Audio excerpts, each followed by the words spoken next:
An emergency broadcast on TV announces the existence of a new virus that has appeared in an airport. Infected people become incredibly violent and soon the airport is on fire. 2 months later the virus has spread around the world, becoming a global pandemic. It transforms people into zombie-like beings called ferals and they're seen as raging beasts. The government tries to establish a quarantine but many citizens protest against it and fight for the rights of the ferals, saying they're people too. The army has to take over the streets and fight civilians to try to send them home, only to make the whole situation worse. One afternoon, all TV channels lose their signals. Abigail and her brother get a call from their father the pilot, who explains he has lots of work to do helping people and promises they'll be safe with their mother. At that moment they hear a noise from upstairs so the family runs out of the house. When they're about to get in the car, a feral jumps out and tackles the mother to kill her. Abigail immediately hides under the car and has to watch how the feral attacks her brother too. When a police siren starts wailing nearby, the feral runs away. Afterward Abigail hears her brother call her name, but her mother transforms into a feral and finishes killing him. When Abigail cries, her mother hears her and goes after her, only to then get shot by Cassius. He rescues Abigail and she thanks him with a hug. Her brother starts transforming too, so Cassius makes Abigail close her eyes before shooting the boy as well. 10 years later, the world is in a post-apocalyptic state. There aren't many humans left and nature has taken over cities. In the forest, a now teenager Abigail and Cassius are hunting. It's clear that Cassius has trained Abigail well because she kills a deer with an excellently aimed shot, although Cassius scolds her for rushing and not being patient. When night falls the duo stops to camp and Cassius makes sure all the tripwires are in place. A few hours after they fall asleep, one of the tripwires makes a noise and startles Cassius awake. He comes out of the tent to investigate and finds some fuzz stuck in the wire. Then he hears some noises nearby so he rushes to keep the horses calm and takes out his gun just in time to shoot an incoming feral. This was probably a scout sent by the horde, so Cassius wakes Abigail to leave. For the next few days the duo keeps traveling and whenever they stop to let the horse rest, Cassius continues training Abigail. One afternoon they stop riding when they see a car nearby and quickly take their guns out. They see a man shooting down a feral while a second creature approaches him from behind. Abigail wants to help him, but she shoots too quickly and the bullet hits him together with the incoming feral. The creature in the car comes out to eat and Cassius has to bring it down. Afterward Abigail searches the car for supplies and Cassius finishes the poor man with a machete before taking his shoes.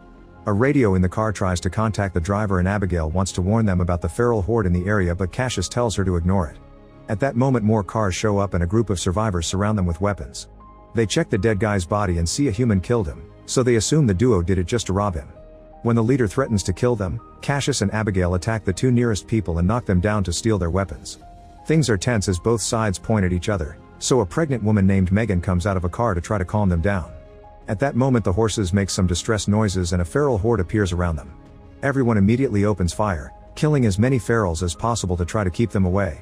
There are too many of them so they still manage to get close and Cassius and Abigail have to use their blades too, fighting them hand to hand. However the other survivors are only good with guns so soon the ferals start killing them one by one. A woman gets a Molotov bomb ready but is attacked by a feral, so it falls on a car and causes a small explosion that throws Cassius back.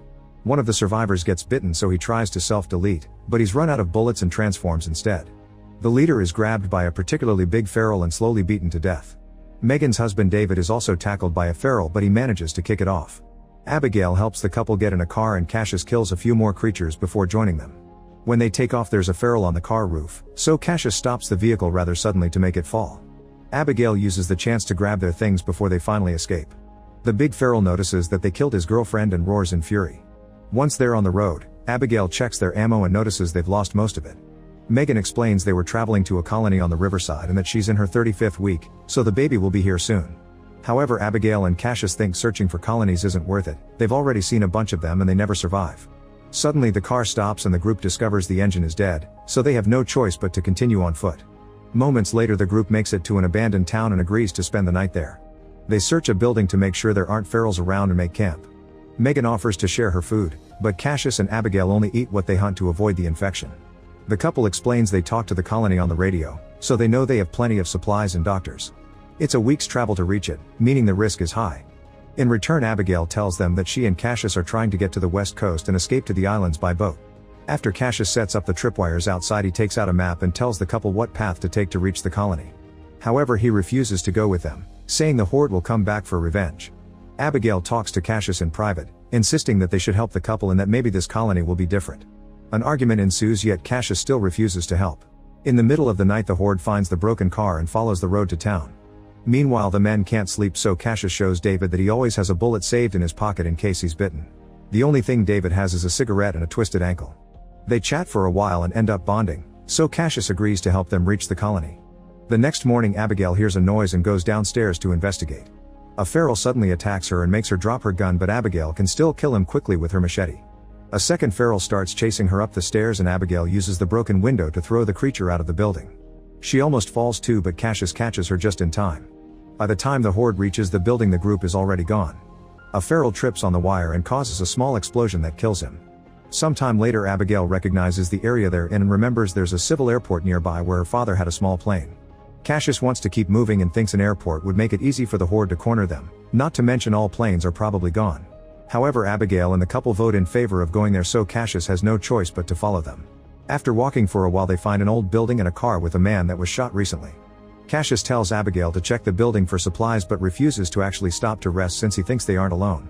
Abigail only finds some coffee and doesn't see the family hiding in one of the rooms. Cassius checks the trunk of the car and finds a wheelchair, so they use it to transport Megan. After the group leaves, the horde finds the building and completely massacres the family in a matter of seconds. When they finally make it to the airport, there are no planes around. David and Cassius begin arguing about how to proceed, but Abigail interrupts them when she finds her father's hangar. Fortunately, there's a plane inside and David has the mechanical knowledge needed to fix it. While he works, Cassius and Abigail search the building. Abigail finds a picture of her with her dad on the floor and puts it back on the wall. At that moment, the horde arrives, so the group rushes to get on the plane even though it isn't ready yet. Cassius opens fire to slow the horde down and David moves the propeller manually to help the plane start. Abigail's knowledge of flying is vague and the plane is going slow, so the horde is getting too close. Thankfully, she finds the right button soon and the plane begins gaining speed. A feral still manages to hang on the door and Cassius has to shoot it to make it fall. Then the plane takes off and the group gets to escape. However, they only fly around for a few moments before the plane starts failing and going down. Abigail tries to land it, but the plane crashes against a bunch of trees and falls to the ground. Luckily, it lands on its wheels and everyone survives with just a few wounds. There's a train station nearby, so after making sure it's empty, they decide to rest there. Cassius opens the map and discovers it'll take them 2 days to reach the colony, so they'll leave first thing in the morning. Abigail counts their ammo and notices there isn't much left. Megan and Cassius share some food and Cassius admits she reminds him of his wife. He reveals he had to kill her infected family and that later she self-deleted because she couldn't take it anymore. Cassius also shares the story of a kid in his hometown who got bitten. Since the wound didn't hit an artery, it took him a couple of days to totally transform. Meanwhile, David finds a private spot to check on his ankle, revealing it's not twisted. The wound is actually a bite and David knows he should self-delete, so he holds up the gun, but he can't bring himself to do it. The next day the group keeps moving.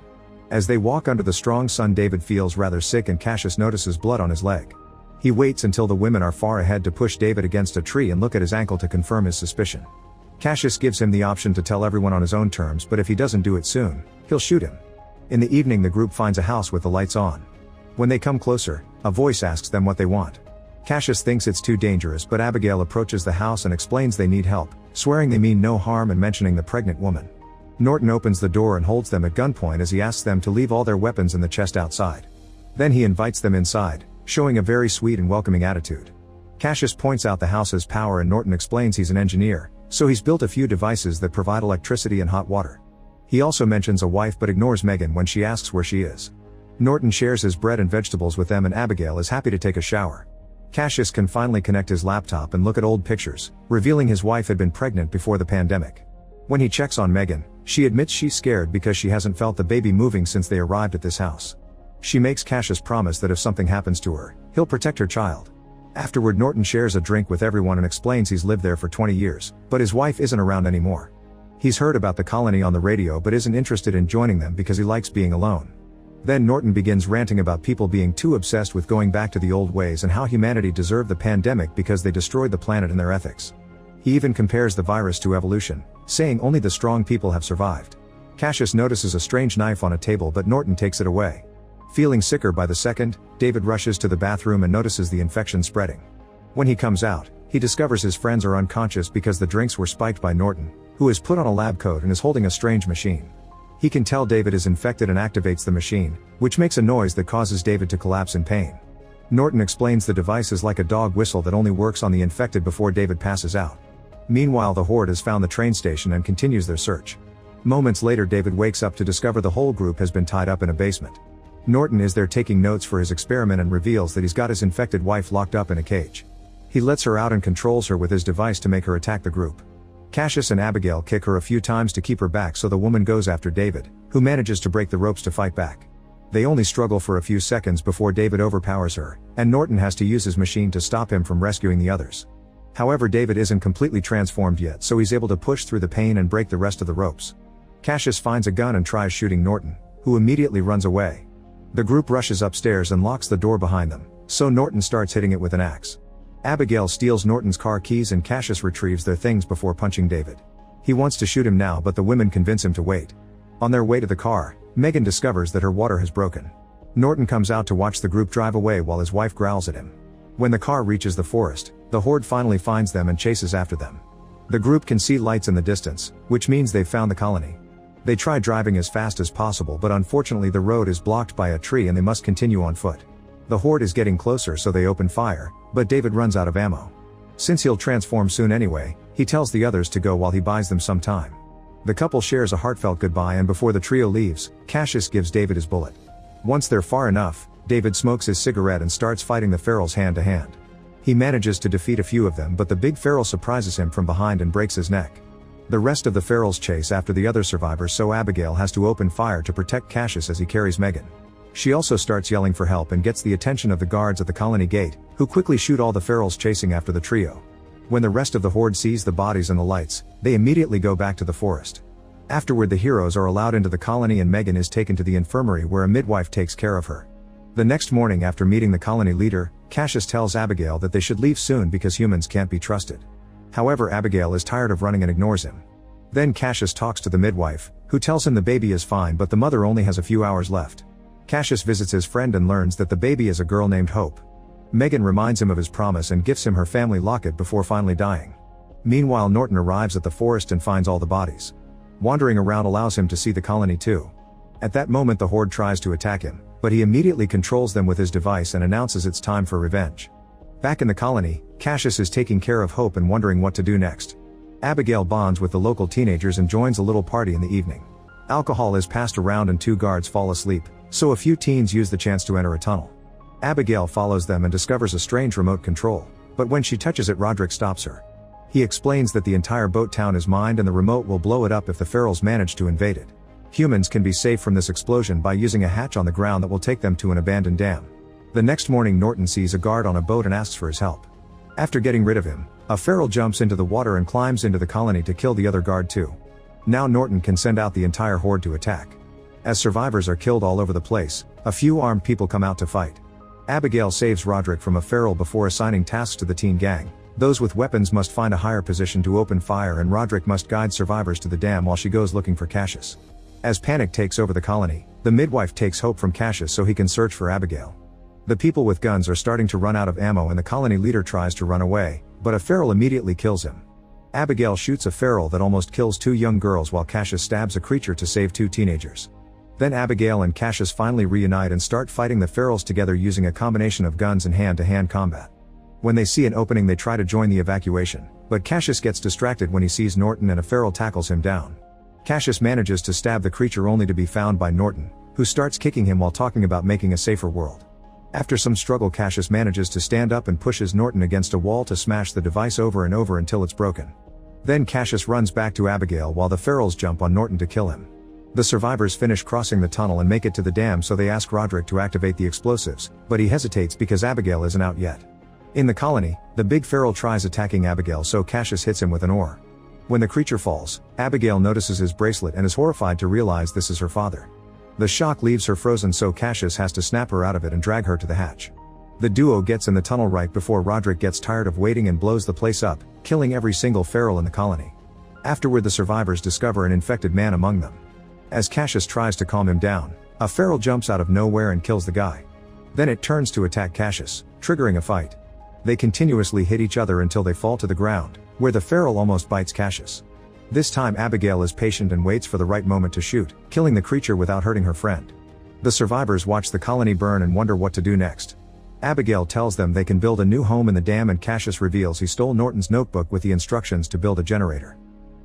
Make sure to subscribe and turn on notifications so you can watch more videos like this. Thanks for watching.